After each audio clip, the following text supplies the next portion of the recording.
Hi there, I'm John from CNCKing.com, and today we're going to make hundreds of custom coasters.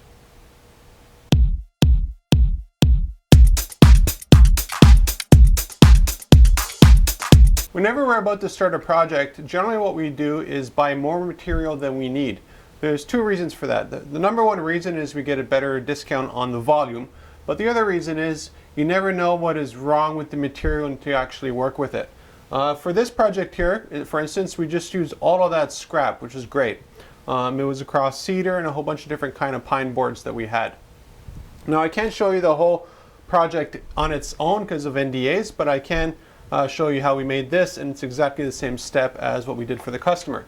Now back to the boards. If you notice here, here's a scrap piece of lumber that we had, and you'll notice there's a knot here. Now sometimes the knots are nice and they work perfectly with the design, and other times they fall out. So that's a good example of, if you manage things, you say, well, out of this board here we're going to get exactly, I don't know, maybe about 90 coasters. Well, you might actually get 85, or you might actually get 90. You just don't know until you plane everything. The other reason for planing is that we want consistency across the board for the thickness. So here are other materials that we had here in the shop that we use for the custom coasters. Now this is a piece of cedar, as you can see. This is an offcut from a project we did. This part here was skipped because it actually has, if you look at it here, see if the focus could work. You see that line there? That's a crack. So basically that means as soon as the person uses the coaster and they put it down, the coaster might just crack open like that. So again, whenever you buy boards or get boards, there's sometimes an issue with it and you don't find out until you're at the final end of the production cycle. Another example here of scrap is this here. So this one here, we were able to use the whole thing. Now back to the planing thing real quick. You'll notice the thickness of this coaster here, which is a little bit less than a ½ inch, and this is definitely more. So you can compare the two. There we go, we got the focus working. So because of that, we don't want to make a batch of coasters that are this thick and a batch of coasters that are thinner, a batch of coasters that are sort of halfway.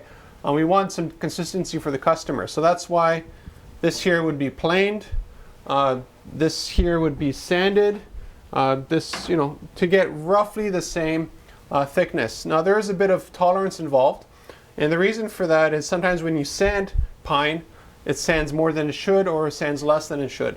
You get that again with oak and other materials where you can't have everything exactly perfect to spec.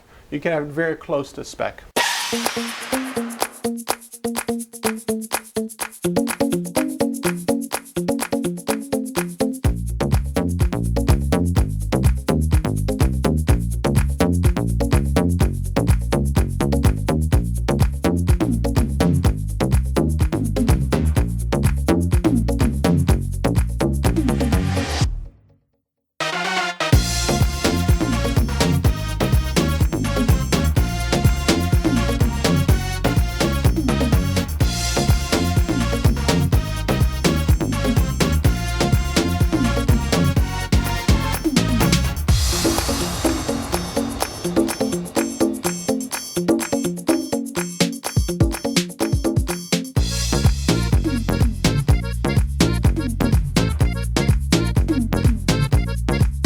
Obviously, different materials react differently to the laser. For instance, pine engraves really, really easily, while oak, you need to use more power and it goes a lot slower to achieve the same depth.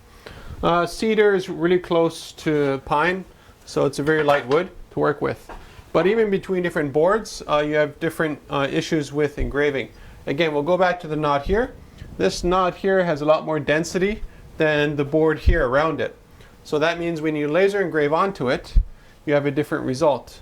Here's a coaster here that I made, and you can see right here there's a knot. And you can see that the result is not as deep as the rest of the pine around it.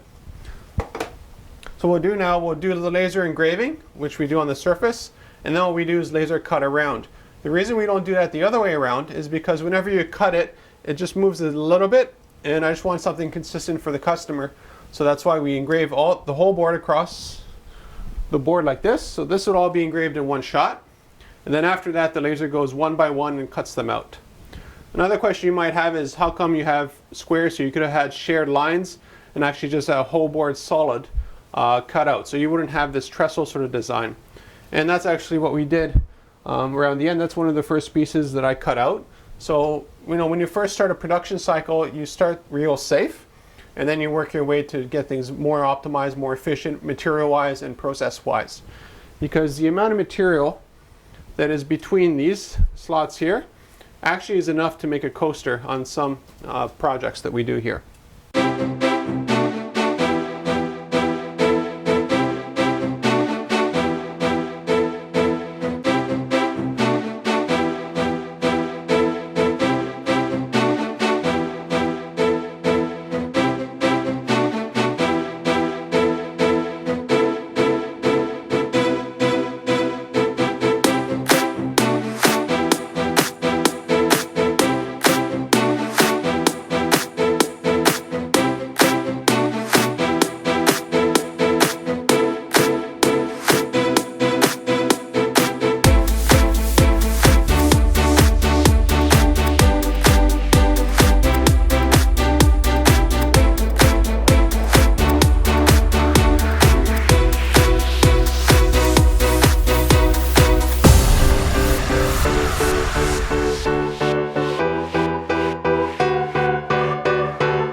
step of the way, you're basically working from a raw material like this all the way down to a finished product. But you don't get an idea of that finished product until after the sanding. That's why I like the sanding. When you do the sanding is when you reveal all the work that you've done previously. You can finally sort of see it. The reason for that is that here's a coaster, for instance. Without the sanding, I have all of the smoke and resin on the surface of it. Now I could mask it. There are ways around that, but generally I just find sanding just to be a very efficient and sort of fun process to do. The only time it gets tedious is when you're doing a couple hundred of these things. Then you just got to, keep alert, because the one thing you don't want to do is get complacent about the sander, because I have sanded my fingers before, and it's not a fun thing to do.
The last step involved with these coasters, for instance, was the finishing. You can see here a comparison. Basically what the finish does is add a shine to it. It protects the surface, but also it just makes it a little bit more aesthetically pleasing. It gives it sort of like a wet look. So it's easier to think about it as stone. When you have stone that's wet, it looks amazing. When it's dry, it just looks like regular stone, nothing special to it. And we do the same thing with wood. I'd say the vast majority of the wood projects that we do here in the shop, we actually don't even finish. If these were my personal coasters, I would just leave them like this. And the reason for that is that I don't find the finish really makes much of a difference after you use it a couple of times. Another thing that you keep in mind is, finish or not, you can still sand the surface off and have a fresh look to it. But if you've done some finishing to it and you do that, you end up with some gunk in the sandpaper. So again, everything has a plus and a minus when you do stuff here in the shop, custom spec.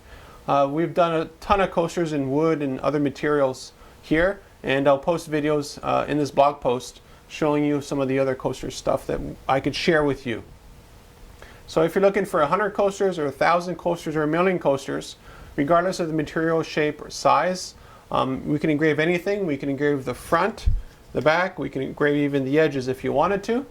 Contact me at CNCKing.com.